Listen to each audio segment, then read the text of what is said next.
Good morning, everybody. Whoa, we're here. We're live. Full effect. How's everybody doing? Lauren, Steve, you guys hype? Yes, of course. I got my shirt. I know you got yours too, Serge. We're ready today. The Killadelphia merch today. It was happening. There was no way it wasn't going to happen. We got a big show planned for you guys today. We're super excited. We've got a writer by the name of Rodney Barnes on the show. We're gonna bring him on in just a moment. I'm sure all you fine folks have heard. Might have heard of him. Might have heard of him. Sergio, who's Rodney Barnes? He's writing his little book, little vampire tale. You know, heating up the charts. Might have heard Killadelphia. So we're super excited, guys. We got some good stuff planned for you guys a little later on after the show. But I feel like no delays. Let's just get right into it. Let's bring out the one and only Rodney Barnes. Man, that was a great intro. Great intro. It was incredibly well written. We took the time on the speech for you. The lead in, the countdown, everything was perfect. Good morning, Rodney. Thank you so much for coming, hanging out with us here on the House of Nerd Show. Good morning. Super excited to have you. We're all big Killa fans, so it's something like a dream come true for us. Well, I appreciate it. Appreciate those T-shirts too. The Britney on it. Oh well, appreciate yeah. We have your generosity to thank you, Rodney. Hey man. Hooked up the sign, issue number 1 and the T. So appreciate that very much. You're very welcome. Rodney, where you coming to us live from? Los Angeles, California. Lovely Los Angeles. Look at that. So you woke up. We're looking at 8 a.m. Cali time. Yeah, took a shower and everything. So, it's 7 o'clock. I guess I got it. We love it. Appreciate you hanging out. Now, for anybody who's, I guess, been living under a rock for the past year and a half, can you give all these fine nerds a little information about yourself, who you are, what you do? My name is Rodney Barnes. I'm a writer, screenwriter, television, film, graphic novels, anything that requires words that have a beginning, a middle, and an end. That's basically me. The credits, they're endless. You've got credits for, I guess, recently American Gods, Wu-Tang, and American Saga. Going back to Everybody Hates Chris. You've written Quincredible. You got Lando on there as well, and then your upcoming stuff on Zombie Love Studios. So quite the busy man. Yeah, big resume. Yeah, like I said, I've got kids. They keep getting hungry. I don't know what it is. Why can't they just have enough? So I only knew you from essentially the comic book side of things, Killadelphia, mainly that, and then when I heard you were on, I was like, okay, well, let's see who this guy is. And I started doing some research, and I'm like, oh, the Boondocks. Everybody Hates Chris. Like, this guy is like a name in TV, in the TV industry, and then screenwriter for films. And what actually made you decide to kind of make that leap from TV and film to comic books, this kind of medium? Well, it's a couple of things. I mean, I've always loved comics. As a kid, I think comics were the first thing I read. I wasn't really a Cat in the Hat, Curious George kid. I was more of a superhero kid. So read a lot of comics, always loved them. Had a relationship with them throughout my life because comics kind of changed. When I jumped into them, they were Neil Adams covers. I remember distinctly because I'm that old. And but the stories weren't as layered as they became as time went on. and then going through the Neil Gaiman, Alan Moore years, and Frank Miller, and comics just kept evolving as I got older and kept my attention. And so they became a big part of how I entertain myself and just stories in general. And so when I did the show Runaways for Hulu, they liked what I was doing on the TV side, and I kind of made it clear that if it was ever an opportunity in comics, I'd always wanted to write a comic, not knowing how, not knowing anything about it at all, and got an opportunity, was assigned Falcon as my very first book, and learned that I had a lot to learn. The relationship between words and art and working with an artist, I knew absolutely nothing. And so, but that sort of started me on this road of a lot of stories that I'd wanted to tell in other mediums, television shows or films that I wasn't able to sell or set up. I started to write as comics and got an opportunity via my relationship with Jason Sean Alexander, that other Killadelphia guy. And, we just started putting projects and ideas together, and here we are. Yeah, I mean, you talk about how you had a lot to learn about, how words go with art. And I think a lot of times when people first get into comics, we don't always think about that because we just read it, so we just get to sit there and enjoy it. But when you have to actually realize how there's a way they go together, and you have to figure that out. And it varies, I'm sure, between each different kind of creator and each creator itself. I mean, how did you and Jason Sean seem to have really found what works for you guys? You guys have figured out how to put your words and art together. How did you guys come about that in your process and everything? Well, it was, I guess, lightning striking in our lives as creatives, plus our personal relationship. I look at Falcon, Lando, and Quincredible was sort of like boot camp for me, learning what my process was, learning how to sort of make a space for myself and how I go about creating comics. I had it for television, I had it for film, but I didn't have it for comics. And so I met Jason. Someone asked me to do an interview with him for an art book. I don't know why they chose me, and I know why they chose him, but I don't know why they chose me. And we live a mile away from one another. So we started to go to dinner on a monthly basis every couple of weeks, and we'd pitch each other things. And he would hate my pitches, and I would hate his pitches. We were always very cordial about our mutual hatred of each other's ideas. But we just kept pitching. And one night he was drinking at dinner, and I pitched him Killadelphia, and he liked it. And I'm thinking, is that the liquor, or is it he really likes the idea? And the next day he called me and he said, that vampire thing, have you written it down? Is it just, off the top of your head? And I'd written some stuff and I sent it to him, and he liked it even more. And so he was doing Spawn at the time, and he just took it to Image, and shortly thereafter we had a deal. Wow. Dang, that's such a quick turnaround. And it's funny the way you said it, like, oh, that vampire thing, because there's so many vampire things that have been coming out over the last decade or two, especially. What kind of drew you to making another vampire story but adding your own twist to it, right? Especially with the historical aspects and historical figures. Well, I'd always loved vampires as a kid, just growing up. The Hammer films, Salem's Lot, the original Dracula.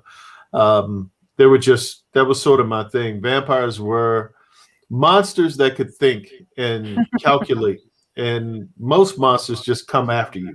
There wasn't a whole lot of thought given to it. If you were in their proximity and they were hungry, they ate you. And with vampires, there was some thinking to do. They could plot and plan and scheme. And so if I could add some layers to that idea and maybe expand it out, that was sort of the plan. And I was always intrigued by the idea of what do vampires do when they're in the coffin? Can they go past? What do their souls do? Is there other mythology from other places, kind of like Sandman, where you could sort of play with other philosophies, religions, ways of being beyond just the vampire thing, but still set it in the gritty world of the streets of Philadelphia. And, it's a lot. And but it speaks to what I think interests me the most. I love philosophy. I love religion. I love horror. I love, it was funny when I pitched it to Jason, because I keep asking him why did he say yes to that one? I pitched it as Hamilton meets Dracula meets Sanford and Son. And he said that was the thing that got him.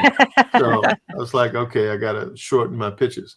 But all of the different elements and ingredients that go into the Killadelphia stew were all things that were of interest to me. So, yeah, Ronnie, kind of speaking of like interest within Killadelphia and even in the Elysium Gardens backup story, seem to have a lot of elements based on historical events, real events, historical people.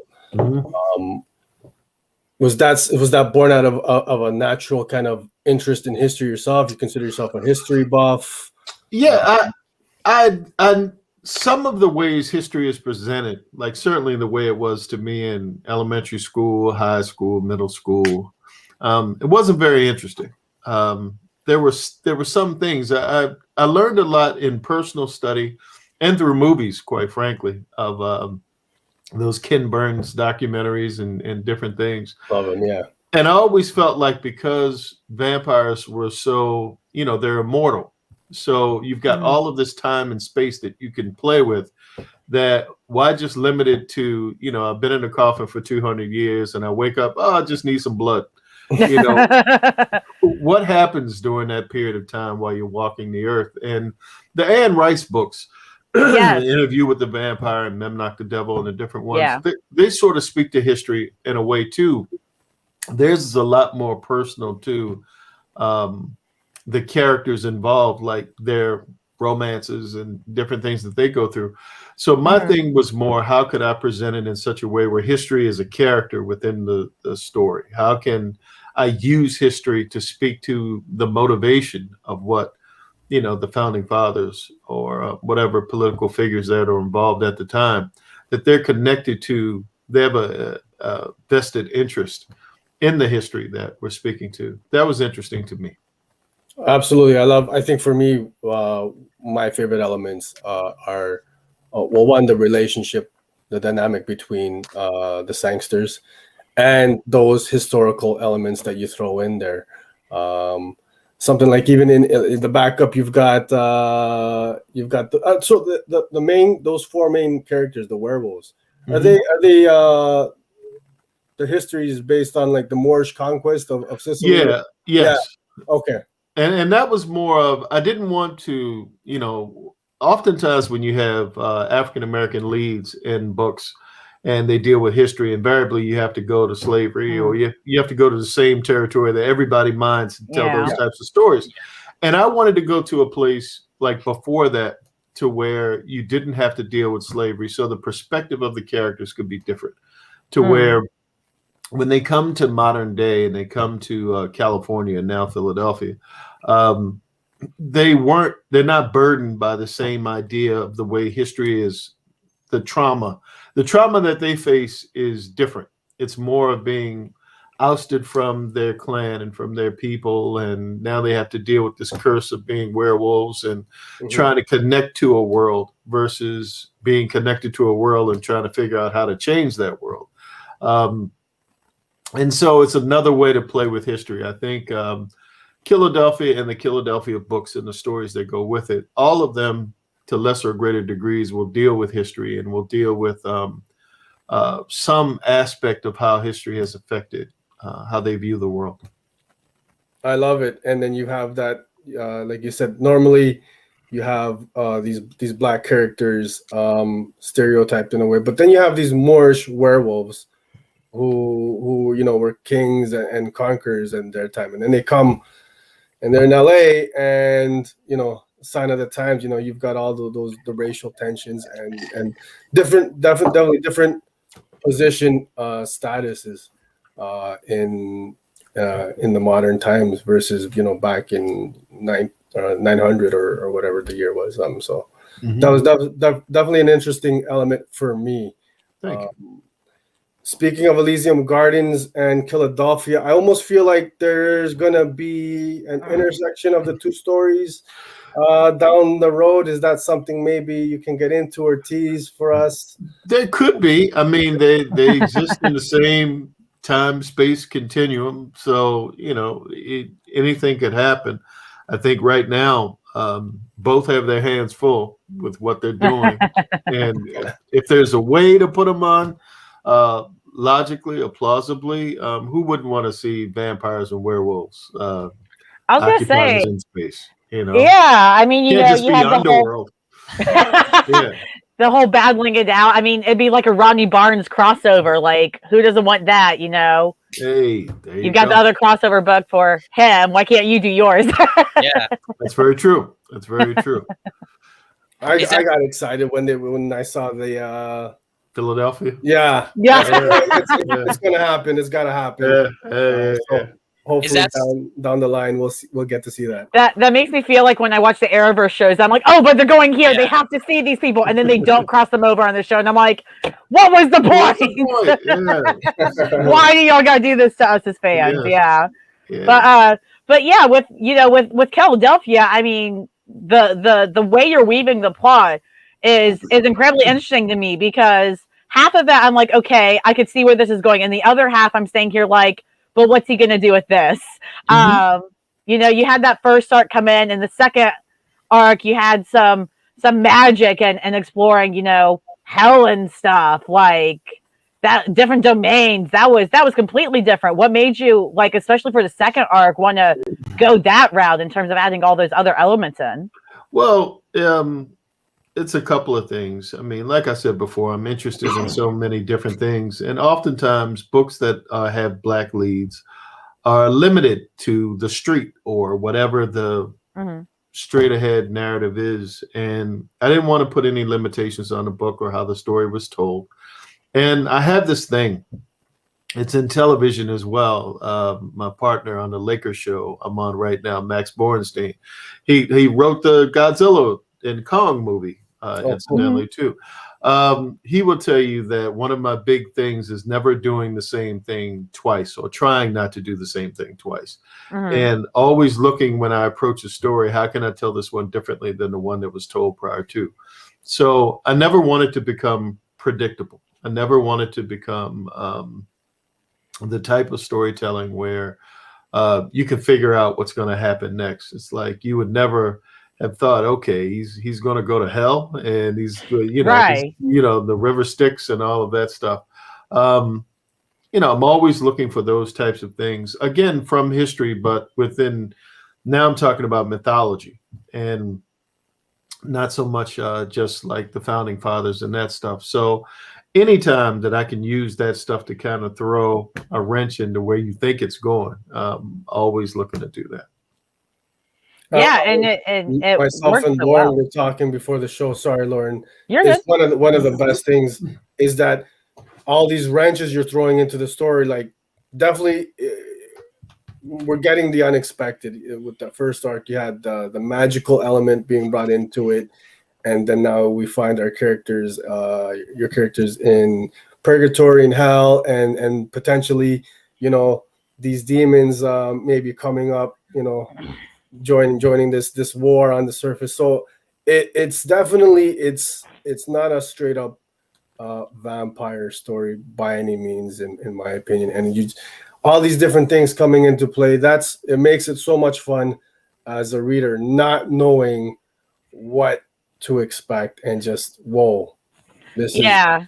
I mean, you mentioned something real interesting to me, which was, more, stereotypes that are placed on, especially Black leads and stuff, being on the streets. So Tevin interests me as a character. I think he's fantastic because he talks in a lot of, he talks a lot how people would see, people talking on the streets, right? He talks like that, and yet he has all these other unique qualities about him, and he's the one that goes to hell and purgatory and stuff. I mean, it's fascinating how you kind of flipped it on its head. You still kept those elements, but you put a spin on it and still made it seem genuine and as real as it can be for as fantastical a story it is. Well, that was thank you first, and that was purposeful. I mean, you never see that character. Some people have compared it to The Wire meets Dracula, and those characters on The Wire, the kids that were in the projects, you would never see them past the world that they were in. It's sort of a psychological boundary that's there. That's sort of to lesser greater degrees where some people think that's where they belong, and I wanted to sort of tear that boundary down to say that it's not always about race, it's about culture. And culture is just how people do things differently. And you can put characters in different settings that come from different places. It's just they would make different decisions were they in those places. You know, how it's based upon how they see the world and their entry point into the world. So, you know, Seesaw was built for that. And there are other characters that are coming that sort of have a similar, you know, unique way of how they look at the world. Yeah, absolutely. And it completely shows. Now, I don't want to get too much into spoilers because I don't want to spoil it. But, you know, we had Killadelphia 13 come out this week. And, you know, we were talking, Serge and I were talking earlier about, you know, how, like you said, yeah, a lot of things are unpredictable that you do. But then he actually, you know, he connected something from issues ago that kind of foreshadowed what happens in issue 13. Those types of people. I appreciate it. He found that. Enough people who do that. They go, wow, where did this come from? And I'm like, I did that, and I dropped a hint in issue 3 or. It was issue 3, and what's even crazier is that he was like, guys, it was a real quote too. He used a real quote to foreshadow what he's going to do in the plot of the story, and it's unbelievable how you did that. I mean, you know, you really, and it also shows that, you know, you were very intent on continuing the story. You know, it wasn't just like Image said, hey, have another arc, figure out what to do. You planned this story to go on for a while. Do you have a plan for how long the series is going to go in your head as a writer? I've got 6 arcs planned in my head, and it always changes as we sort of go. It's once I'm in the story and I start to feel like I sort of did that in issue 4 or I did that in issue 6. I'm always figuring out, you know, like I said, alternate ways to approach it. But I've still pretty much stayed on course with where I think, you know, the most interesting path to go is. So we'll see. That's this new person that everybody says it just came out of nowhere. I'm like, he didn't just come out of nowhere. I've been talking about him for a while. Yeah, it's been hinted at. I love that. Did you have any of the fans kind of, you know, kind of guess this theory ahead of time? Anybody like? Yeah, there were. Yeah, Twitter's a place where people tell you exactly what they're thinking. That's true. There were a few people that sort of hinted towards it, you know, before I got there. And my thing was how to make it different than John Adams, how to make, how to tell the story in a different way and not to feel like, oh, you're just doing it again. You know, how do you do it in a way that still makes it interesting and change the perspective? Yeah, and I like that it seems like there's going to be a lot of tension because, you know, you have Adams back, which was revealed at the end of arc 2. You have this person that just got revealed, but you still have Abigail wanting to wreak her havoc, and she, you know, and Adams comes back, and I don't think you need to read the issue to guess that she's going to kind of chew him out a little bit in some way. You know, she kind of standing her ground. I mean, I'm so interested to see how all these different people trying to do these different things, how they're all going to kind of clash at some point at once. And then you've got the Sangsters, you know, you've got them trying to figure out what they're doing. And then you have their issues happening this issue. And it really does feel like this kind of like epic show that's going to end in a battle. Like it's making me think of like season 5 Buffy or something in terms of just, it's going to be really epic in that last episode, you know, in that last issue of this arc. It's something's going to happen big. Yeah. I mean, it's tough to manage, you know, as more characters come to service everybody. I sort of liked in the second arc being able to take some time away from the main story to introduce the backstory of some of the vampires and how they came to be. I don't know if this arc will provide the same type of landscape because it's moving so quickly that and big things are happening, that this one will probably be the loudest of the three. So, Right. So does that mean the most mayhem happening, the most stakes at stake so far? Yeah, I think this will be the one where there's the most change, the most change, for lack of a better word. We need to get all these crazy fan theories going, right? We need to get all our guesses out. Yeah, they may give me some ideas along the way, but we got to figure out who the next historical figure will be. That's always sort of in the you don't want to just start bringing back everybody because then it loses its its uniqueness. I think being very cautious with and maybe not even always going from that period of history.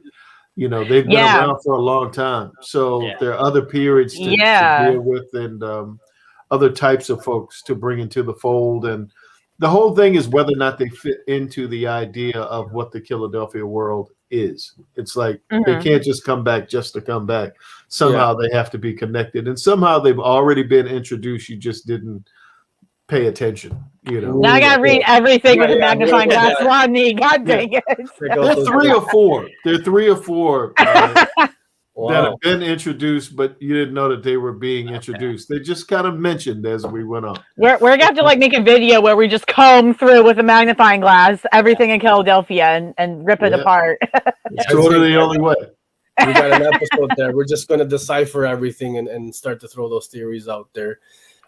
Would there be a real life historical figure that you might not necessarily bring back in the Killadelphia story, but if there was like an alternate universe you think would be fun or cool, that you think would be just kind of crazy kooky guy to bring back as a vampire? Yeah, I mean, I always go to pop culture, the Evel Knievel, and just different people that you just would never think of as a vampire. It's like if I could resurrect folks that just happen to be in the wrong place at the wrong time and really serve no function other than it would be really cool to have that person there. Certainly that, but right now I don't think the book has gone on long enough to be able to have that kind of fun with it. It is still scrutinized so much that I'm like, let me stay focused though where I'm at right now. And then add some elements as we get near the end. We can jump the shark as we get near the end.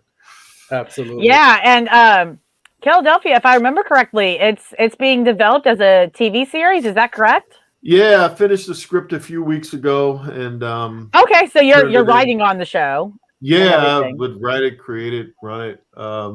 I turned in the script, and we're out looking for directors now and attaching folks to it, and exciting stuff. With that being said, what kind of differences? Because I feel like most adaptations, you're going to make some changes that work for TV or film, because that's just the medium. Sometimes things need to change just because of that. For you, is it a one-to-one adaptation that you're looking for, or because you now have time to kind of go back and rewrite this and change some things, are there things specifically that you kind of want to change or tweak that you feel differently now when you look back on it? Yeah, I think pacing is a big one. The pace of the show would be slightly different than the book because comics are only 22 pages. If Jason had his way, they'd be 10 pages. But, you have to slow the pace down a little bit. Some of the relationships, I think the way Jimmy and Josie coming together could have been more naturally formed from the beginning. That would be addressed differently in series. That kind of stuff. It's mostly the relationships and the relationship to the city. You would have to get to know Philadelphia a little more.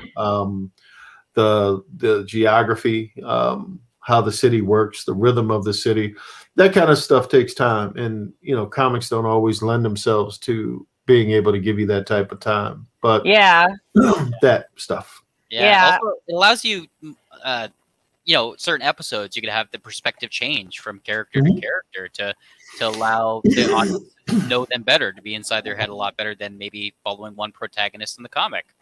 Yeah, I mean, I think that's sort of my producers and I, whenever we sit down and we argue it out over what's the best way to go. Sometimes I am blinded by the book. Yeah. And that bleeds in, and they, having not read the book to the same degree and not knowing where the story's going, they tend to come back as a viewer and say, well, what about this and what about that? So we find a happy medium so far, and just hoping for the right home and to be able to tell the story in the best way possible. Yeah, absolutely. And it's nice to actually hear that, because I always wonder, like, how do people, like creators of the original material that's being adapted, how do they have those hard discussions with producers, right? Like, that's something I'm always like, that's got to be, hard. It's part of the job, but it's got to be frustrating because, whatever you create, that's your baby. Yeah. And they're basically telling you, your baby's wrong. This is how your baby should be here. That's an ugly baby. Yeah, they're like, yeah. I'm fortunate in that I do have a career in television. And so being able to adapt something from, the comic to series, there's a little bit more trust than probably if I were just a comics writer, or just a television writer. Yeah. So, yeah, absolutely. So having that skill of being a screenwriter, you mentioned early on that, the Marvel work they did, the Lando and the Falcon, that stuff was kind of like your training wheels into the comic books. Do you think having that skill that you had in terms of being a screenwriter helped you, form the scripts for these comic books or help to write comic books? It hurt? It hurt. A lot of my Falcon dialogue was dialogue that I was writing for people who moved and not like a static image. And whenever I received criticism about the dialogue, I heard it in my mind, but I'm hearing it in my mind for an actor to interpret. Right. And I know that actor 9 times out of 10, and I have an idea of how this will all come together. In comics, the audience already has an idea of what that character sounds like in their minds. Right. It's changed a little bit because you have the movies and the TV shows that sort of have blurred the lines between what you would have thought, what I thought Batman sounded like in the late 70s and early 80s versus what Christian Bale sounds like today, or whoever is doing it, doing the character. So, it was more of being able to write to the established idea of who the character was, there more so than what I was doing in TV and film. Yeah, that said, you mentioned actors, and you're like, you have the actor, or you kind of know how they are. Do you have any? We have a question here. Do you have any actors in mind for Killadelphia, like dream cast, or just people you're kind of like they'd be good for this role? I have them in mind and have had conversations with them. The problem is if I mention any names and that actor isn't cast, then the other actor that is cast will be thinking, he really didn't want me. He wanted the other dude that he mentioned in that interview that morning. And so, I don't want to insult anyone, but yes would be the answer to the question. Okay, but and we trust there are going to be some good ones because you know the business, your baby. So, and the good news is we have other people here. This cracked me up. Dragon Ranger saying, "I volunteered to be an extra who just gets devoured by Abigail." Deal. So if you need them, Rodney, we get some people here. Done. I always wanted to be a zombie in The Walking Dead, but I probably am too big. Most of the zombies are emaciated and because they haven't eaten in a long time. And I, on the other hand, would throw that off completely. So. Yeah, that said, you brought up zombies, which I think is a great segue to talking about your Zombie Love studios that you got going, right? Thank you. Yes. Tell us about that, because I originally, when it was announced, for whatever reason, I thought Killadelphia was going to be moved to being published by that, but still with Image. So what's going on with your Zombie Love Studios adventure here? Yeah, I self-publishing. There were a bunch of stories that I wanted to tell in the way that I wanted to tell them. And fortunately, I'm in a position to be able to finance the vast majority of this myself for the moment. I don't know how much longer I'm going to. I was going to say, how much more are those kids going to need to eat? That's true. A couple of them may lose some weight. But I I licensed the character Blackula from MGM, and I'm doing a Blackula graphic novel Okay. later this year and in January. And I have two others, a ghost story and another one that I'm doing with rapper Exhibit. He would say rapper entrepreneur Exhibit. And we've teamed together to do a book as well, sci-fi alien tech thing set in LA. So yeah, it's just more of just stuff that, you know, I don't want to have to explain to other publishers, you know, well, see, this happens and that, well, okay, but we're getting here. I didn't want to have to go through any of that. And I wanted to just be able to do it in the way that I would want a book done, doing full trades, not floppies. Okay. And see, there you go, trade boy. I keep saying, like, certain stories really rely and depend upon the medium that they're released in, whether it's, you know, individual single issues, or if it's a trade, or it's, you know, a big graphic novel. Some things I see DC kind of produce stuff a lot for Black Label. Some things don't need to be released in like 3 issues that are even big. Just make it a book, make it a graphic novel, and just release it, right? The way Line Forge is doing with Quincredible now, it's just they're not going to do floppies. They're just going to do the entire story. And, you know, like you said, I think certainly for smaller indie publishers that don't have like the consumer connection the way Image might, or Boom, or some of the others that have been around for a while. For someone like me, you know, I'm sort of depending on you enjoying the entire story. I can't really, you know, risk, you know, you're going to come back after issue 4 or issue 5. Hopefully you enjoy the whole meal. Right. That just makes me think of Panels of Killadelphia, where, you know, Jason Shawn is so good drowning those vampires, just chewing people out, like eating everybody alive. He's an angry guy, that Jason Shawn Alexander. He enjoys the death and mayhem. Sometimes you can tell that he's really enjoying that stuff. So then, you know, as a writer going in, whether it's going to be released as like an individual issue, or if it's going to be released as just like this packaged trade. And does that kind of inform on the writing that you do for it? It does. It's almost like, you know, in television, when you're selling a show to a streamer like Netflix, it's different than going to a premium cabler like, you know, Showtime or HBO, where you may have on HBO or Showtime a standalone A story that gives you like a full beginning, middle, and an end. It's not so much dependent upon the next episode that's coming. Right. Whereas on Netflix, it's really one thing that's chopped up into 10 things, and it's made for binging more than anything else. It's the same thing here. You know, when you're working on a story that you have to wait a month for, you know, you write it in one way versus one that you're going to get the whole meal. It's easier to connect. The bridge is much shorter between chapter 1 to chapter 2. So like, I guess the individuals, you'd have a lot more cliffhangers at the end of the books to, you know, inform the reader to keep coming back. Whereas something where, you know, it's bingeable, like you said, or within one package, you don't have to always have the big, like, oh, what happened? Come back to find out. Exactly. I love that. I'm gonna ask you about. So you got a couple stuff up on that Zombie Love Studio site. Monarch, Crownsville. Can you tell us a little bit about that? Are those stories that are going to be published? Or the confusing thing about it right now, some of that stuff is Image stuff, and some of it is coming through Zombie Love. The Image books, we have Killadelphia. We have a Killadelphia spinoff coming in the fall. I'm looking to my whiteboard. I'm not looking away from it. We have a Killadelphia spinoff that should be dropping in the winter. A Killadelphia spinoff, that's news. Okay, that's good. Yeah.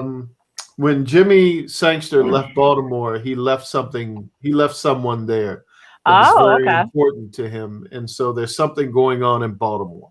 Oh, okay. Monarch is a miniseries. Think Lord of the Flies meets an alien invasion. It's 5 issues, and hopefully that's through Image as well.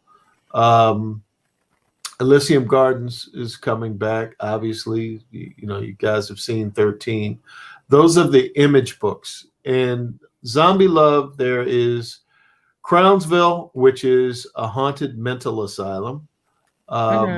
Blackula and Florence and Normandy, which is the book with Exhibit, the alien attack story. Okay. So there's 7 books altogether between Image and Zombie Love, and then I'm doing 3 for Marvel, 2 for Dynamite, and 1 for Lion Forge Oni Press. So you got a few things then. You know, 1 or 2. You know, not nothing big. It's a few things. Yes. So, go ahead. Yeah, that's cool. Oh, well, I was just gonna. There's a question here that I was interested in hearing as well with Zombie Love. Is Zombie Love going to publish other works by other creators, or is it, like you said, just for you to be able to tell the stories how you want to tell them? For now, it's just me and, you know, various artists, only because the initial idea was to get stories out that, you know, I really wanted to tell. And we'll see, you know, where it goes from the future. I would love to be able to have, you know, a platform where other creators could come in and do their thing. It's just right now it's so expensive. Yeah. And wanting to do it well and wanting to create a relationship between, you know, the publishing company and readers, you have to get that sort of established before you can start to, you know, hand it off to other folks. So the short answer is hopefully. And we've got another question from the audience here. Dragon Ranger, the book that Seesaw has been able to decipher. Any more background on that? Yes, that's a great question. The Amazonians or Amazons or them and the book as well. There'll be probably an entire issue dedicated to them and what all of this is about and why, and you know, why when a person, certainly a person of significance, is brought back, there's something purposeful why they were chosen and, you know, why they were given that type of information and power. Looking forward to that. You guys heard it here first. It's coming. There you go. With some of these other ideas and books that you're currently working on, how do their themes kind of differ from what you're currently releasing with Killadelphia? What are some of the things that kind of drew you to want to write these other stories? The challenge as a writer to not become one thing. It's like I'm doing Army of Darkness for Dynamite, and that's comedy horror. And so to be able to do something that has that, and then I'm doing a mystery thing for Dynamite as well, and that's another thing. So anytime, just as a writer, wanting to hone your skills and how you tell a story.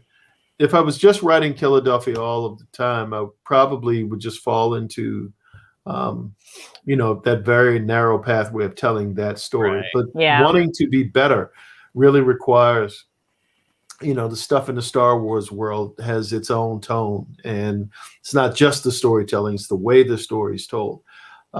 Being able to tell multiple stories from various entry points, I think, makes me better as a writer, and certainly challenges me as a writer. So I'm always looking for how to be better. Yeah. Do you always find where you're like, oh, I need to write like more Monarch, but I'm not in that mood?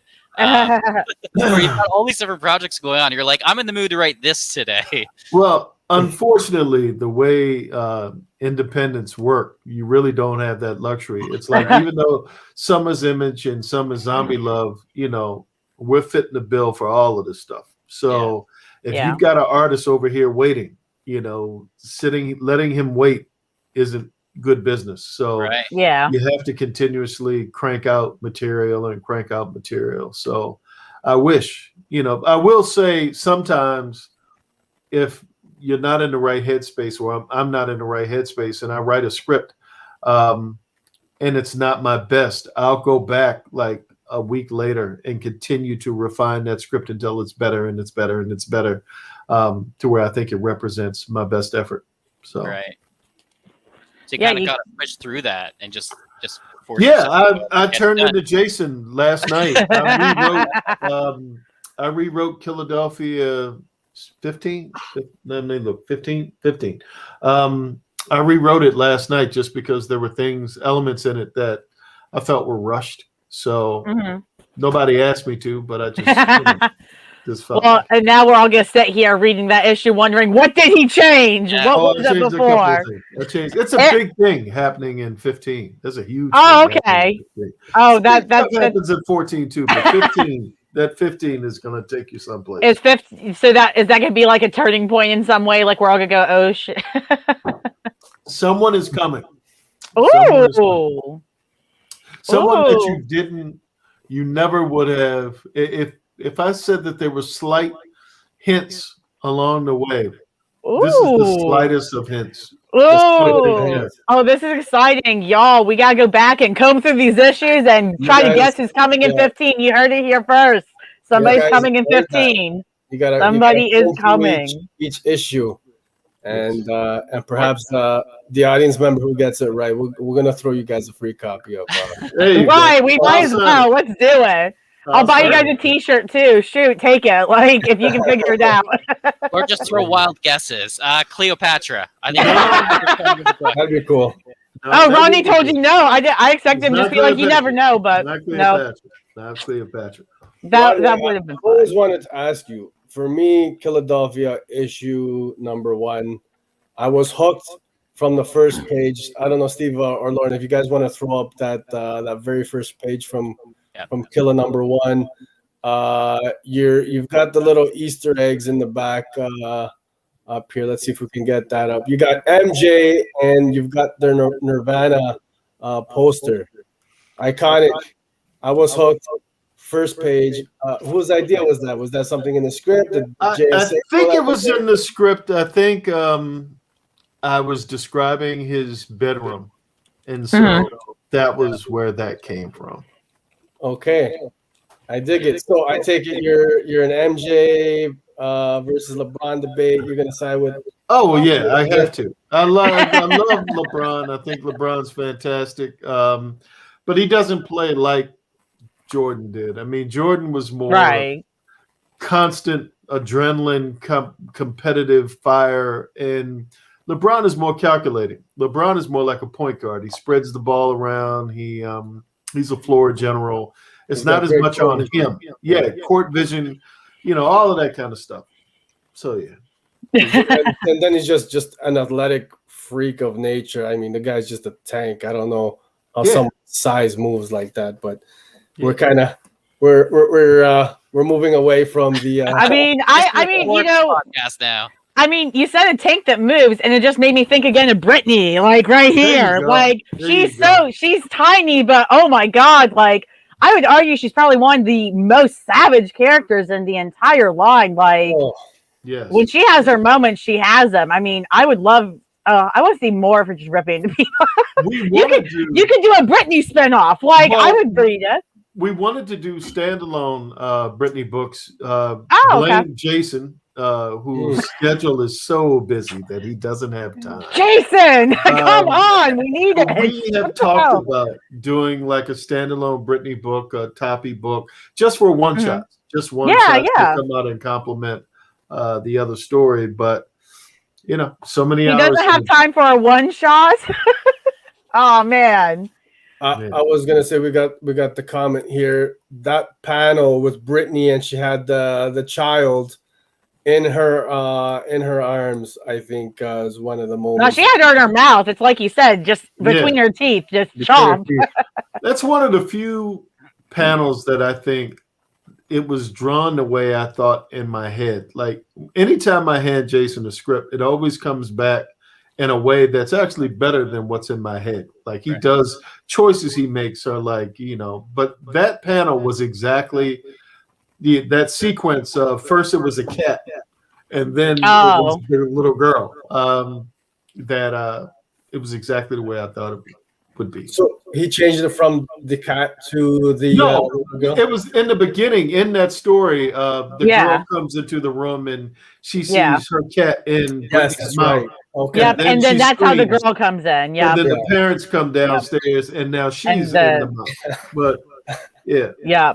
Honestly, it was brutal, but slightly comedic. Like And that's why it was also so entertaining to see, because you're like, oh my God, that's terrible. But you're also laughing because it's kind of hilarious. When I've seen it online, when people post it, it's either one of two. Either people are completely repulsed or they think it's the funniest thing ever.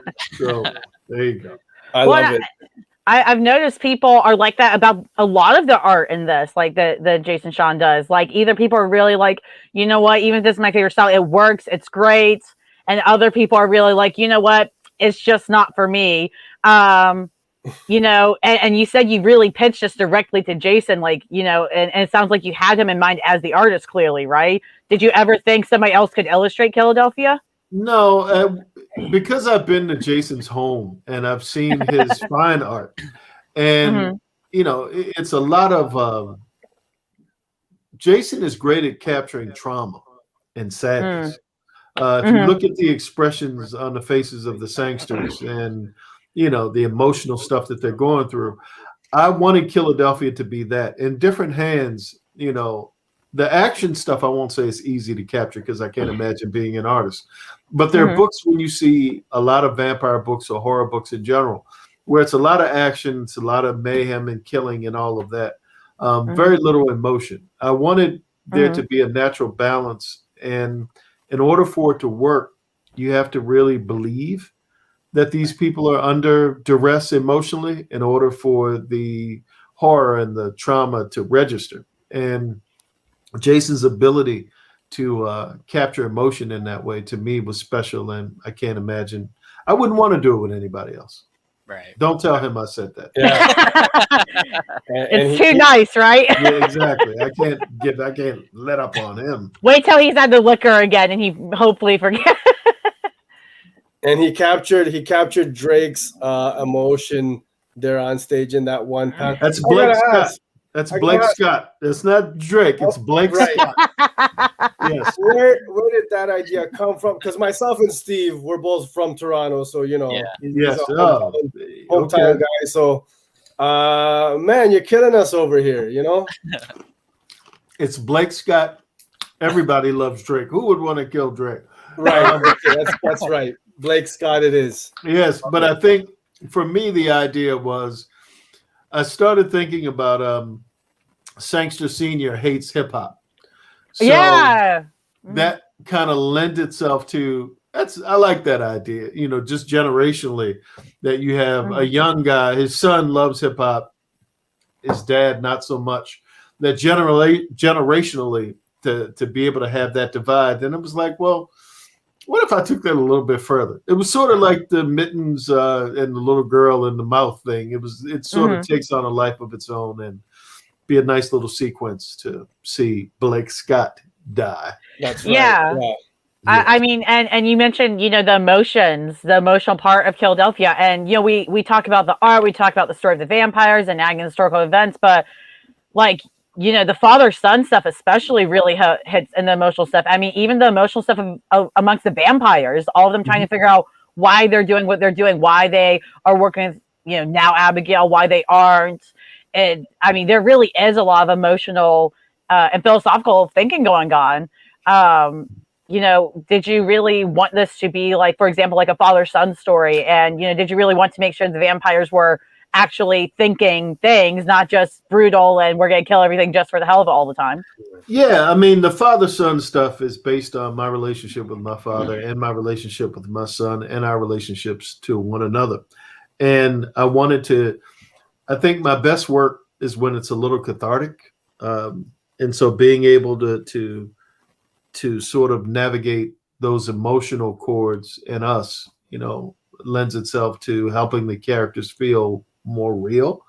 The thinking goes back to something I said earlier in our conversation with the nature of vampires, you know, to have all of this historical context and to be immortal and just want blood just seems like you're leaving a lot on the field of what they can be and what they can do. And because the lines of what it means to be any of these monsters is so blurred, you know, why not play with the idea of what we've come to know as being the vampires? It's like, you know, I love the Lost Boys.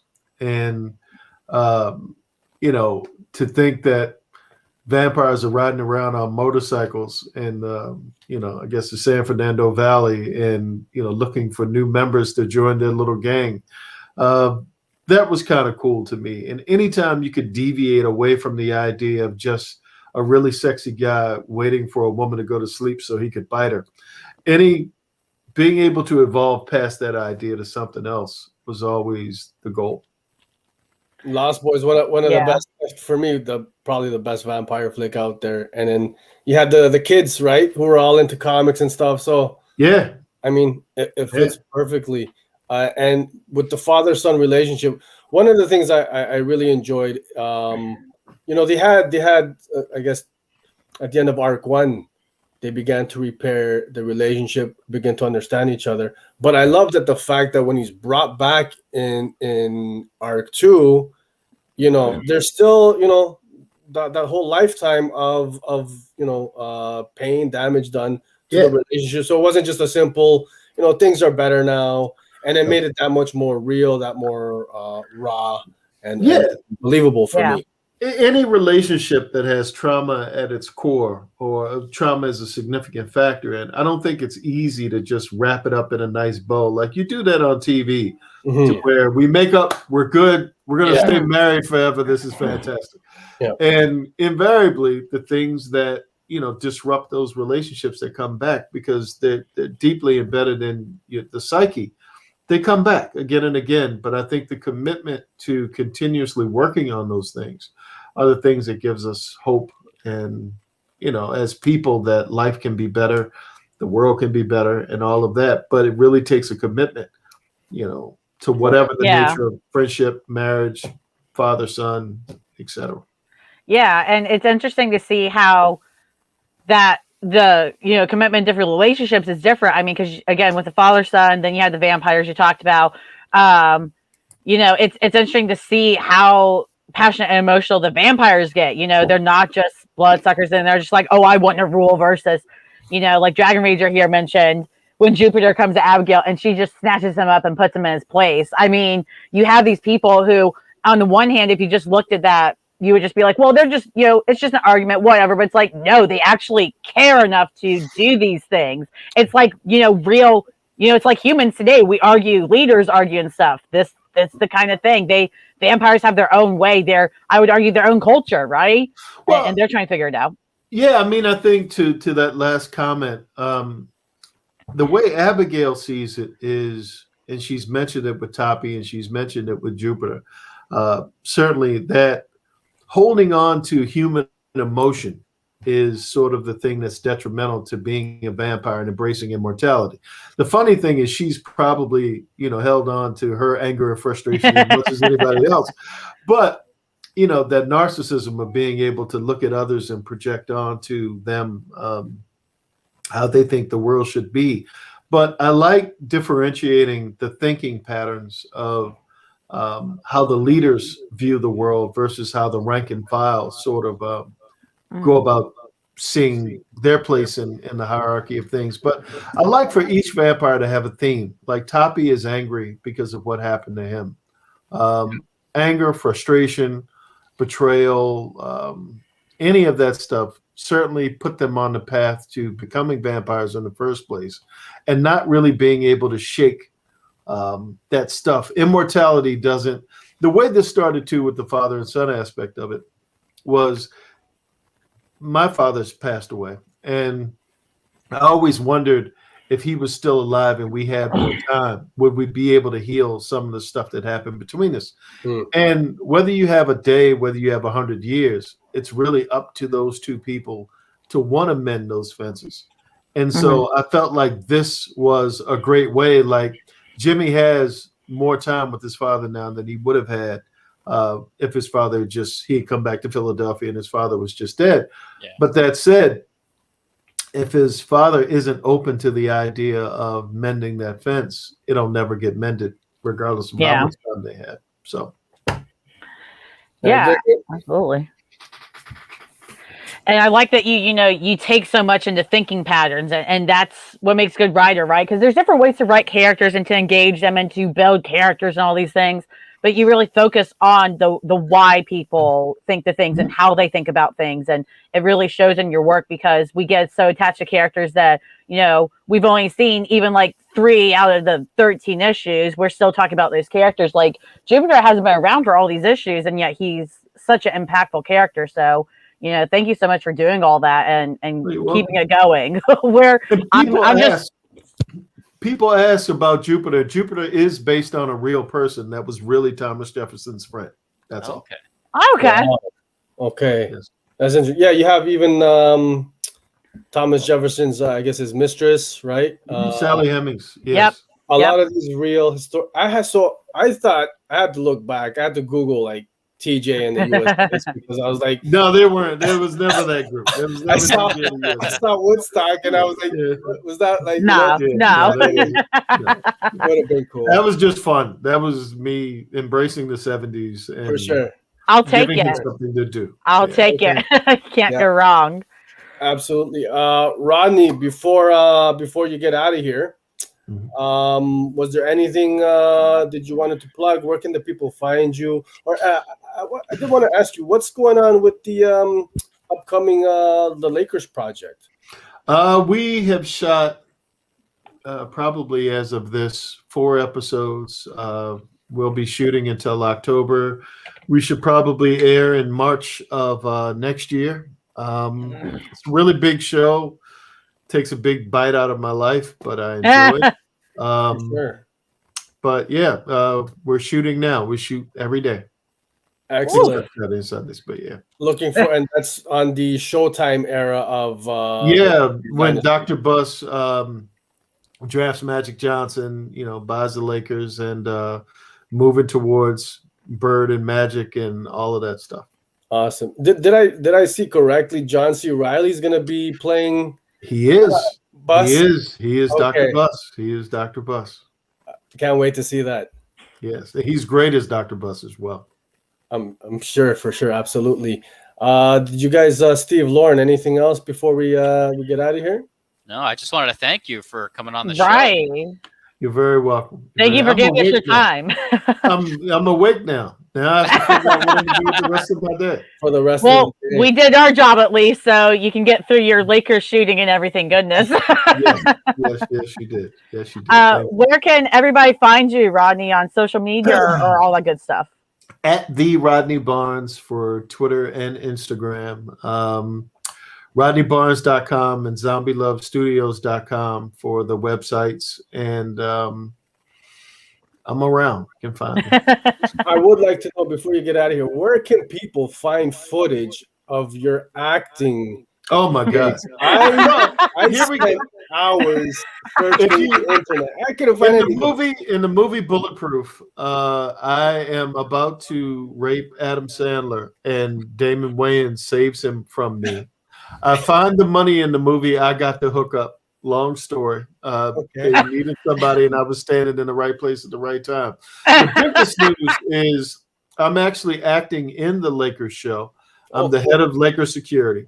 Wow. Again, this is never. Anytime you see me on screen, it wasn't my idea. That someone thought it would be a good idea to stick me in something.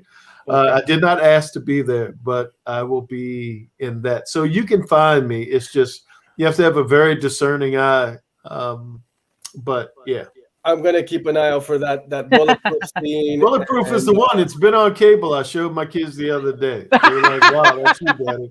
I gotta find it. I gotta look for it. Yeah. Thank you so much, Rodney, for Rodney. us. Enjoy the rest of the day. Congratulations on all the success with Killadelphia. Absolutely.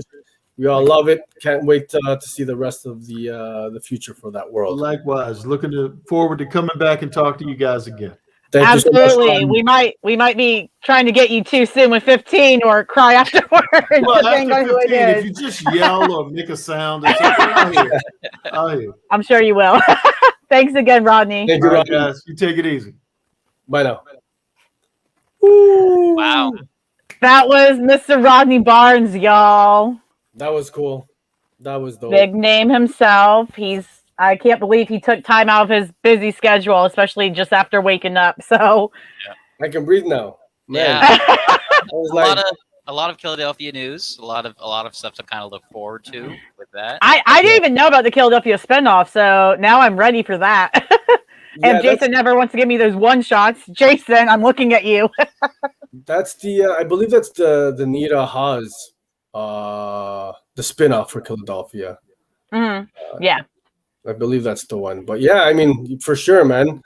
All I know is I'm gonna be flipping through like every panel now and trying to figure out who that character is. He said issue 15, right? Yeah, issue 15. In case y'all missed it, yeah, Rodney said somebody is coming in issue 15, and they've been kind of dropped with tiny hints here and there, but we've all probably missed it. So I want to see y'all's theories. Let us know in the chat or hit us up on Twitter at the at House of Nerds Show. Let us know who you think it is. Yeah. I want to see if y'all are right. And you know what? 100%. I'm not even playing, man. If one of you guys here in the chats or on Twitter tags us with the correct answer, I'm gonna before it comes out, of course. Well before. Yeah. Obviously, yeah. 15, yeah. Yeah. We'll get you some free stuff, some free merch or prizes there, because that's huge if you can guess it, before it comes out. Issue of Killadelphia for the person who corrects, or excuse me, guesses the character correctly is what I'm trying to say. So while people wait for like the next Killadelphia, 14 and 15. Sergio, I believe there's another book that people should have on their radar as well, right? They should kind of look into possibly getting. We're talking about the FOC, bud? We're talking about the FOC. We're talking about Black Caravans next big hit. That time of the show? That time of the day? It is. Okay, advanced review, guys. We got this book, Tales Told in Techno Horror, Season 1. We got it sent to us a while back now, and the FOC for this title is next Sunday. I think Scout does things a little bit differently. They do their FOCs on Sunday, same as DC. So June the 6th, we were lucky enough to check it out, and I'm telling you guys, this shit is pretty cool, man. Bruh, I literally, so I've been swamped this week, guys, but I read this before the show this morning because I was like, dang, I want to make sure I have something to say about it because, we were given the advanced review and all that cool stuff. And let me tell y'all, I don't know what pictures we're going to have up here to show you because I didn't pick them out, but there are some images in this that are just mind-blowing. Like, the art itself is holy shit. Like, I know Sergio's the art guy, but it blew me away. Like, oh my God. Yeah. So Christian DeBar is the artist, and I'm telling you, it's dope. This book it's an anthology style, so I think there's 5 stories. Yeah. In the first issue, and it's got like your 70s grindhouse feel and design to the book. Yeah, it's so good. Very atmospheric art, storytelling. I can't recommend it enough. It's really cool. Some pages in there, man. Just the vibe is. I mean, I probably would have picked different images to put up here. I didn't pick these. None of these are bad. These are bad. These are still really good, but there's, in my opinion, they were like 2 or 3 pages I have in mind in particular that they're really good monster moments. Like, so if you're a big fan of monsters and horror monster art, you've got to get this because I know I'm talking about the art, so you're probably like, well, are the stories good? The stories are good. They're good horror stories. Yeah. I'm not going to tell you they blew my mind or they're the best things ever, but they are good horror stories. And this art makes this book go from like a 7 to an 11 for me, like an 11 out of 10. So, yeah. This variant cover right here, it's available exclusively through the Scout website. And that's the one I'm copping. Very cool stuff. Yeah, I definitely can't recommend this one enough, guys. If you're into like pulpy horror, that old school vibe, check it out. It's got an atmospheric horror style to it, man. So yeah, next Sunday it's on the 6th. I'm noticing we're kind of reading and seeing a lot of Black Caravan and Scout comic books.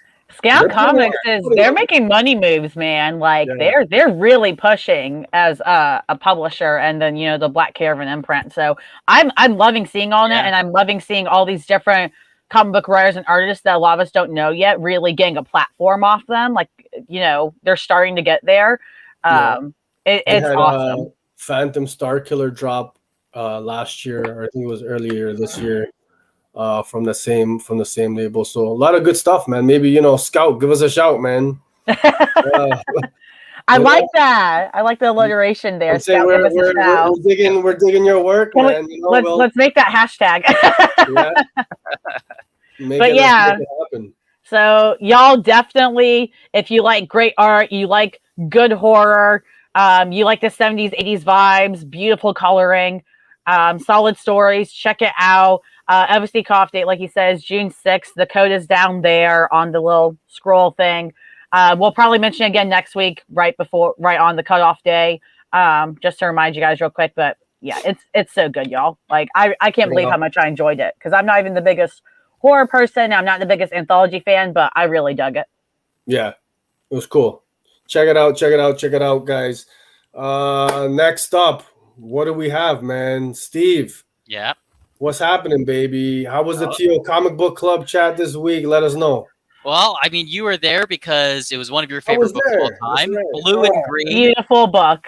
Great book. I think honestly, probably one of the best discussions we've had in the last few months. There are so many different nuances and opinions and perspectives that people had on the book. There's always something to talk about with it. Whether you think that what's happening to him is actually some sort of supernatural entity, or is it possibly like a mental illness type thing where maybe it's just in his head. Like, we had a lot to discuss and chew upon when it came to this book. Sergio, do you have any thoughts? I'll just be repeating myself, man. This is a book that everybody needs to be reading. For me, one of my all-time favorites, reading experiences. And if you haven't already, I know Ian in the chats, he picked it up off of our recommendation. He was digging it. You can't go wrong. Blue and Green, and they just announced, Ramvi just announced, it's going to a second printing. Second printing, yeah. So if you missed out the first time around, here's your opportunity. And I jumped on the train late, to be honest. We all did. Yeah. All of us did, yeah. But I mean, that's kind of nice thing about having creators on is even if we do jump on a train late and we don't know everything they've done or whatever, way before we have them on the show, it's cool because, not only can we show others, like, all you guys watching, how great their stuff is and talk about how great it is, but we also just expose ourselves to it, right? And we're just like, holy crap, like, how have we been missing this? Like, we thought we paid attention to comics, but we missed this. So it's really cool. So speaking of books that Sergio loves, speaking of books that people just shouldn't miss out on, next week's comic book discussion, next Saturday at 3 p.m. Eastern Time, is Killadelphia Volume 2. Let's go! I gotta check my schedule right now. So I don't know. I don't know how it started, but way back when, I don't know how it happened, but somehow we all decided that June would be our vampire month. And to kick things off, what better way to start with Volume 2 by Rodney Barnes? We just had him on the show. Of course we're going to talk about Volume 2. The discussion for Volume 1 was amazing when we had that. I believe it was a year ago. There's a lot of people joined, and I hope we get the same amount of enthusiasm for Volume 2. Yeah, check it out, man. Where can they find the Discord and all the good stuff, Steve? Yeah, they can find us on Twitter at TO Comic Book Club. There, they'll be able to find the Discord link and come join the conversation. We'll love to. Yeah, June Vampire Month. Absolutely, Chris. I can't believe I haven't bought my vampire things yet. I'm so sorry, y'all. Like, I'll get on it. I got a couple days. I'll get on it. Yeah, Steve, what other books do you have planned for the month of June? Yeah, do you know yet? There's been talks, possibly maybe a Blade book we've never done. Okay. interesting. Okay. Vampire the Masquerade. Please, that book is so underrated, and it's one of the best. Like Killadelphia and Vampire the Masquerade are the two best vampire books. So everybody, if you like vampires and you're not also reading Vampire the Masquerade, I will come to your house. No, I'm kidding. But seriously, please read it. It is phenomenal. Like, so good for vampire lore, so good with actual vampire politics and stuff. Brutality, it's amazing. Pick it up. It's good. I almost feel like, Lauren, me and you, we have to hold Steve hostage on the show. Like, you have to include that, buddy. I honestly, I checked it because we're trying to be accessible to everyone. I don't know if it's available for everyone right now. We might have to hold out on it. Okay. Yeah, I don't know about that, Steve. No. We'll find a way. We will find a way. We'll figure it out. The white straight man here can find a way to access it, but no. We can access it, but you can't. No, you'll find it. We got you. We'll make sure. At least to kick off the month, Killadelphia Volume 2 next Saturday. Hell 3 p.m. Eastern time. Yeah.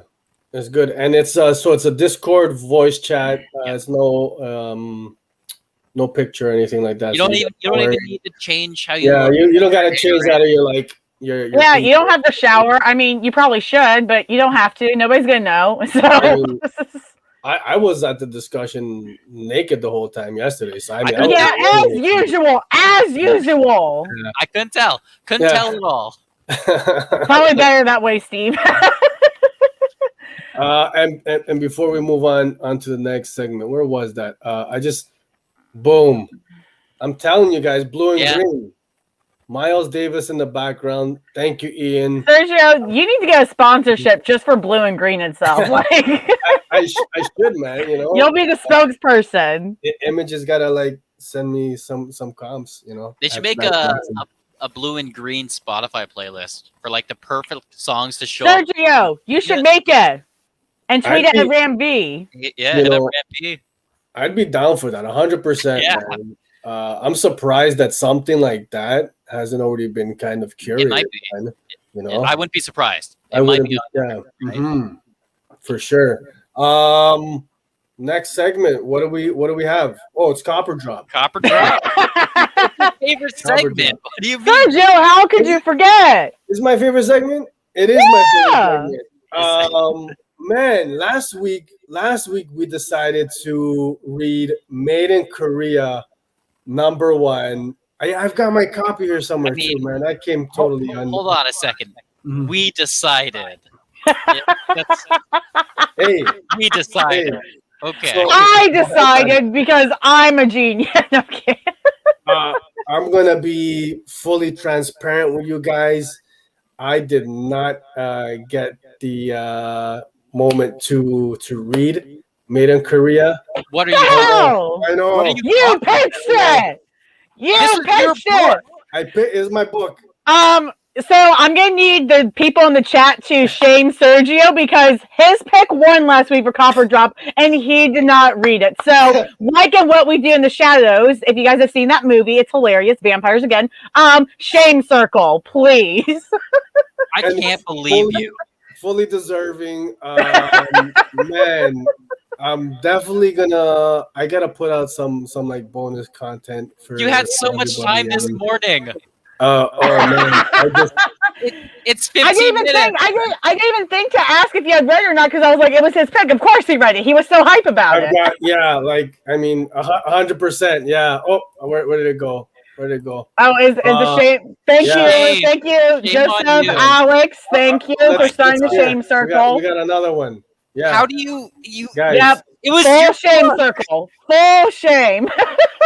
It's 15 minutes. I wish I had the clip from What We Do in the Shadows to play right now, just showing the shame as they go in a circle around him. That shit's hilarious. I'm very disappointed in myself, guys. I'm gonna make it up to you, I promise. But all right, I'm curious to hear how good my pick was. Steve, how much did you hate his pick?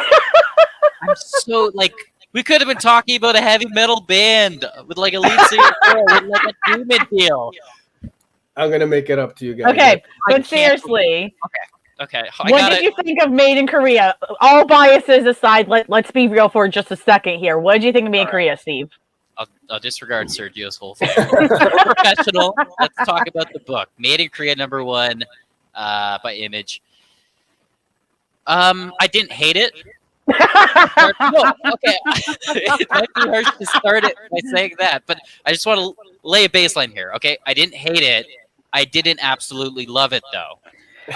Get him, Dragon Ranger. Sorry, Steve, but Sergio put this up here. Get him. I feel like this is a book that would work well, and I've said this before. Some books are made to be graphic novels. Some books are made to be trades. Some books, they don't need to be made as individual issues. I feel like the writing for the books, the whole layout of it all, the perspective on the characters, some of those books are not made to be released as single issues. I think Made in Korea is one of those books. I think there's a lot to plant. Like there's a lot of seeds that are in this book. Yeah. But man, like it doesn't really give you much to kind of work with for issue 1. Like there's not a huge hook by the end of it. It's only basically it gives you these ideas of what's going on in this world, what's going on for these characters, and then it kind of thrusts the onus on the reader to be like, well, you can either read it or not. Like there's no really good incentive to keep reading it. There's not like a hook. There's not like a character that's so well written that you have to keep reading. It's more so just the concept of this is a world where potentially people are infertile or males are infertile or something along that line. Something is being done, and some countries are making robot children that are so lifelike. I guess that's the premise, right? Okay. Yeah, I mean, I'm really interested to hear what the chat thinks. So, y'all, while I'll talk about my point of view real quick, and then I want to go to you guys in the chat if you guys have thoughts on Made in Korea. Because I mean, I enjoyed it. I think it is interesting, but I feel like it was like the first 20 minutes of a movie. Yeah, and it hadn't hit the point where I was like, I have to keep watching, if that makes sense. And honestly, I think lately, I think you and I, Steve, have both struggled with floppies lately and number ones in terms of something has to make me want to keep reading it. Something has to make me want to fork over the $4 for it, the $4 for it. Because I agree with you. Like, I liked it. I'm interested in what's happening. But it's not, it didn't have a hook for me to go, I have to pick up another copy. Like I was literally thinking about earlier. I was like, what am I going to say in terms of cop or drop? Because I enjoyed it. I thought it was good, but did I love it enough that I'm going to say, oh my gosh, I have to add it to my poll list and add another $4 to my already kind of large poll list, because I have a budget, unfortunately, I know a lot of people, can buy 100 comics plus a week. I can't do that. A high week for me is $50-$60. My average is like 20 to 30. And so I have to really consider those things in terms of, well, is it going to be worth keep reading or am I going to be disappointed? Right. It's a risk investment thing. I think it's worth reading if you enjoyed it and you're really interested in continuing to find out. I think you should keep picking it up. And I'm still torn on whether to pick it up or not. But yeah, there was enough for me to go, oh, so that could be why this is happening. Let me see if it connects later. There's nothing for me to connect yet. Yeah. So for me, it's hard to keep me hooked in, I guess. It's just a lot of seeds right now. And like nothing has grown. And like nothing has grown. I see there's not even a what the hell is the bottom of it called? Yeah. A stump. There's not even a stump or anything yet. Yeah. Like I need something. I can't see the seeds once they're in the ground. Something's got to start coming up a bit. Yeah. There are certain books where in the first issue or the first couple issues there's seeds planted, but at least then there's still something to work with there. Like Jonathan Hickman's East of West. Jonathan Hickman's such a great writer because he's a long game writer. Like he'll write stories and he'll just wait years and years for them to actually finally grow. And it becomes very like pivotal and emotional for the reader when you finally see the outcome of that seed. But even then, in stories where the storyteller is that like long storytelling way of writing, there's still something there in that first issue that makes you go, I got to keep picking this up. Like a character, a concept that is just like, there has to be a hook. This just is, it feels like a concept. Like it feels like there's a concept there, and the writing team just wants us to kind of just go with it. Yeah, I mean, I think it just depends on your point of view and how you interpret the issue, you know? I mean, because, you know, Dragon Ranger here was, you know, it sounds like you're interested in, you know, the engineering and sci-fi aspects of it, which I think is the big, you know, possible hook into this. If you're really big on sci-fi dystopia type things and why the world's changing and all that, then this is going to be an instant cop for you because it's well written for the most part. The art's good. And it leads enough to you want it. So, you know, that said, you know, again, I appreciate Joseph here. Yeah, comics on budget is hard because if I could, I'd get every single indie almost. Like if I had so much money to spend, I wouldn't question copying this. Let me put it that way. If I had more money, if I made, you know, even double what I make now, I would get this just because it is that interesting. Yeah. Okay, so then having said that, then just like, you know, forget budget restraints out of the way. Just, you know, just on the story and the seeds that this book has planted. You say this is a book you're going to continue to read. You want to copy it and find out what's going on. I mean, it's hard. It's hard to not take that into account, like the budget. It's hard to not take into account how it's being written and how it's being released, right? It's hard to not take that into account. I mean, again, you know, if I put myself in shoes of like, oh, I have more money, it wouldn't be as much of a burden in my own life, right? To spend $4 on issue. Again, if you look at $4 differently because you have more money, I would pick it up just to see where the second issue goes. I can't say I think it's an ongoing for sure or like a limited series. I can't remember which it is. That I know I'm gonna love the whole way out, or that I feel like I will love the whole way out. But I'm interested to see where it goes, to see if those seeds start to flourish, and hopefully they do. So I mean, yeah, I think I'm gonna say cop to it. I think it's worth giving a shot to see where those seeds go for another issue or two. Cool. I think there's enough. Yeah, I think there's enough there to take the risk. Right on. Steve, what are you saying, buddy? You gonna cop or drop? You know, originally I was planning to say drop, but after hearing what Lauren said, I love the concept. I love a lot of things that are going on in this book. You know, possible infertility, the backstory around that. Why is this, you know, why is there a character half this book set in South Korea? Does that pertain to any part of what will be told? I like the idea of two new parents just kind of adopting a robot, and I like a lot of these concepts. That's the thing. Like, this book should be like perfect for me because I love a lot of the concepts. But you gotta give it an issue too, Steve. It sounds like you gotta give it an issue too. Yeah, I'd say cop it then, because I do like a lot of the concepts, but again, it is hard to justify the pricing for a book that isn't like right hooking and grabbing you. So yeah, I'd say cop. Dope. Okay, so you guys heard it, man. Made in Korea #1. It's a cop from us, and I'm gonna read it, and then I'm gonna jump on like my OnlyFans live stream. Later on. I mean, you could make a video to post on our YouTube channel if you want, Serge, like a quick mini review, like 3-5 minutes, and just say, "Hey, I actually read it." Actually, done. That's what I'm gonna do after the show. I'm gonna read it, and I'm gonna give a quick, mini review, and I'll let you guys know if I'm in agreement. Which I have a feeling I will, because the story elements sound like it's right up my alley. Man. If I had to guess, I think maybe you'd be a drop. You think so? I think so. Okay. Yeah. I think you cop it. I think I'll like it. Even if it is a drop for me, I'm going to say it's a cop, because don't tell me right? just to go against what you're thinking there, bud. But yeah, I'll give an honest opinion, and I'll upload something a little later on for you guys. Made in Korea. Check it out, guys. Cop it. Steve, Lauren, you guys. Steve, you want to go first? I feel like I keep always going first, and it's never in my favor. Let's have you go first this time. Damn it! No. Go for it. No, and it's gonna kill me if I go first this time. And you know it, Steve. You know what your pick is. You know what mine is. I do. I think you should. Mine is just trying to keep up with yours, but actually, I'm really interested in this one. Okay, I'll go first and suffer. So, for Copper Drop next week, we've got another #1 coming out. It's called Basilisk. It is by Cullen Bunn. The cover itself looks utterly amazing, and I was like, huh, what is this about? So I read it.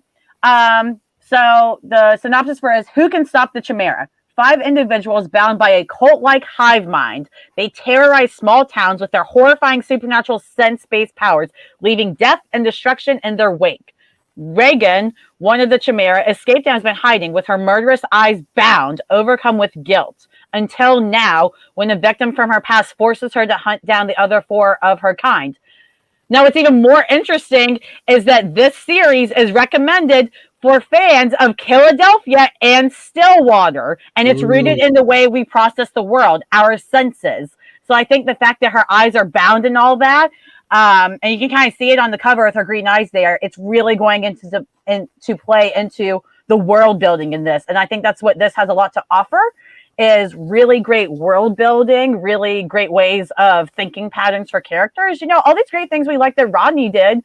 I know this isn't his, but, you know, this could be something really good too. So I think we should read it. You know, in Lauren's favor, I will say, looking at the cover, it's not just her eyes that are glowing. It's, you know, you kind of see the tiara glowing. The one guy's, I don't know, beard. The one hand, the purple hand is glowing. So all of these, I guess they're called chimeras, or they are chimeras.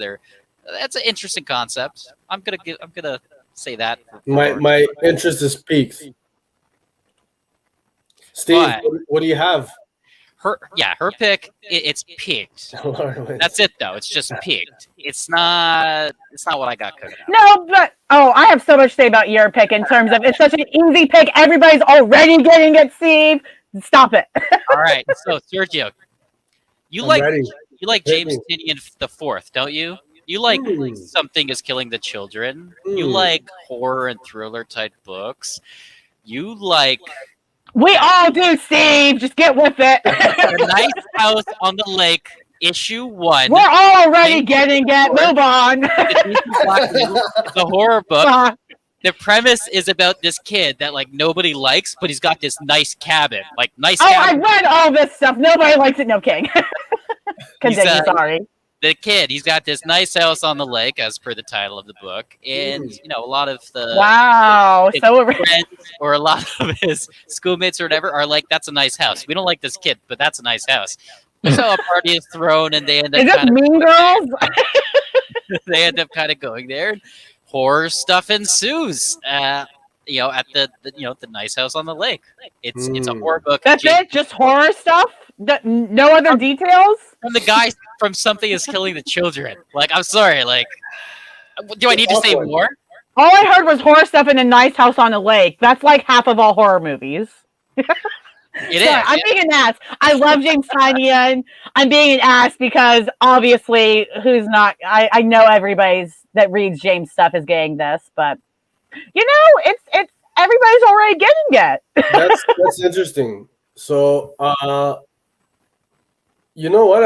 It's not as clear cut as you think it would be, just because you know, it's Bun, right? And the premise of that Basilic book sounds interesting. I've heard a lot of buzz regarding it.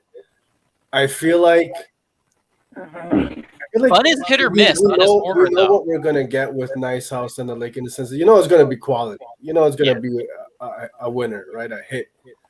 I'm almost. Do you guys any incentives, interior pages, like you guys? I'm dragging it out because I'm waiting for you guys the covers, man. This is Carpet Drop. Did you see the colors in the cover? Sergio, you are a colors man. Look at those rich greens. Look at the eyes. It's recommended to fans of Killadelphia. This has all been about Killadelphia. Come on, man. World building, sensories, how we see the world. Blue and green is all about sensories with music and things like that. Sergio, I'll say this. Cullen Bunn, he's a good writer. We know that. But his horror stuff is hit or miss. It doesn't always pan out. Sometimes. But what if it is the biggest hit yet and you sleep on it, Steve? It's a gamble. It's a gamble, right? I think Cullen Bunn's book is a gamble on whether we like it or not. The Nice House on the Lake, that's a surefire win. Like, how do you not? But that's also such an easy win. And honestly, okay. So for example, Tom Taylor. Okay, I mentioned him a lot, but in this case, I love all his writing. I've been reading Batman the Detective, and I'm not trying to trash or anything. It has been my favorite. It's been kind of mediocre for Tom Taylor. Okay, so just because a writer writes something and it's gonna be quality doesn't mean it's gonna be their best quality or their peak or whatever or their prime time. So James Tynion's been on a roll with some of these killing children and stuff. I'm not saying Nice House is gonna be bad. Again, I'm expecting something good regardless. But I don't know, man. I feel like switching it up a bit will just be so fun in terms of what if Basilisk is really good? Like, what if it's the next big indie comic that ends up getting a TV show or something? Like, it reads like it getting a TV show in terms of the senses and the supernatural abilities and how we see the world. It could be anyway. It could be, or we could come back next Sunday morning and say, wow, we really should have. We could also say it about the Nice House, and we would really hate ourselves for that because it's James Tynion. I feel like the chat is mixed too. I feel like I'm seeing some Nice House. I'm seeing some Basilisk. Honestly, these are both great choices. They are no facts. Absolutely. Before I chose this one, I went through the list and I chose mine before Lauren did. And all right, I've made my decision. All right, I love it. We need like a buzzer where you can be like time. The drum roll, let's go with Basilisk. Of course. Oh yeah. Let's go. Because I feel like, what? Regardless, I'm gonna read Nice House on the Lake. Right. I'm definitely gonna read that. I feel like Basilisk. There's more mystery to that. More. Yeah. Is there though? Do we know? Yeah. Is there, though? You just said Nice House is gonna be good, and oh wow, it's horror in her house. Great. Basilisk, what are we gonna get other than pretty colors? Let's go. Yeah, it'll be a pretty dumpster fire then. It'll be gorgeous. I want to give Bun another opportunity because I believe what was it? We did have one of his, right? We already gave him one. It was Shadow Man. That was his but everybody gets a second chance. Everybody gets a second chance. Positive vibes.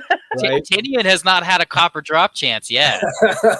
He'll have more. He writes a million things. That's never gonna change. Basilisk it is. Let's go with Basilisk, guys. That's what we're gonna be reading for next week. Are you gonna actually read it this time, Sergio? Swear to God.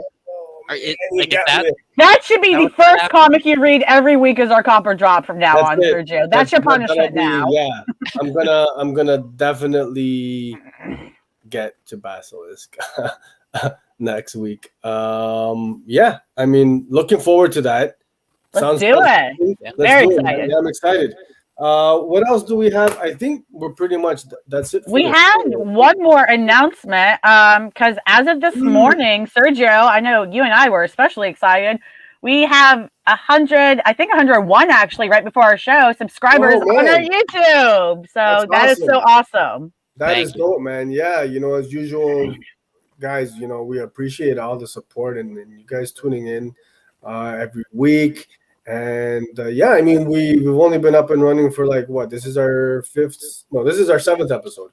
Mm-hmm. Yeah, I mean, pretty short amount of time, to get to 100 for us. I mean, we're happy that we got you guys coming on every week. So it's just like a little bonus for us. Thank you, man. And to show our appreciation, we're gonna be announcing the giveaway tomorrow. We got a little something lined up for you guys. Thank you, man. And man, it's so pretty cool. 100. And then hopefully, we'll buck up to 150, 200, and who knows, man. If you guys are liking this content, man. If you aren't already, hit the like button, hit the subscribe button before you get out of here, and we appreciate it all. Share with your friends. Social currency. If you don't, it's always good to just share it. Yeah, man, we've been having a blast. We've been having a lot of fun with this. I think Lauren said it perfectly the other day. It's a bright spot. We do this because we're nerds like the rest of you guys, and we enjoy this. And it's been honestly, man, this is some of my favorite stuff each week. Just hanging out with everybody, with Steve, with Lauren, everybody in the chats, and. Thank you, man. Yeah, I appreciate it for sure. Lots of fun, and we have lots more planned for you guys. We're not going away. We're here to stick around. I'm, we got some creators lined up. I've been, but they're down the line though. So yeah, Sergio gets really excited to creators, and he likes to forget other little things. Like next week, we're going back for at least a couple weeks to our regular stuff we did before. So our week in review, our second segment, we like to do a lot of games. We know a lot of you guys liked those. Thanks, appreciate that, man. Yeah, definitely. And so, yeah, next week, bring your thoughts on comics and all that again for the week in review. We're going to go on all of that. Oh, there's Jana. Hi, Jana. She's one of my peeps. Yeah, so we're going to get to that. And we're excited just to get back to our flow. And hopefully you guys like that for a bit. But after that, after a couple of weeks, we'll have another creator or two. And we want to know your thoughts. So let us know how you thought of the creators and how we did those episodes too, if you have any thoughts, because we definitely want to make sure we're doing stuff that not only we enjoy, but you guys enjoy as well. So we will see you guys next week. Absolutely. Yeah. Let us know any creators you'd like to see us bring on. Yeah, absolutely. Right. Who do you guys want to see? Maybe some underrated artist or writer. I don't know. Maybe who knows what we got planned on? Maybe Jeff Johns or something. I don't know.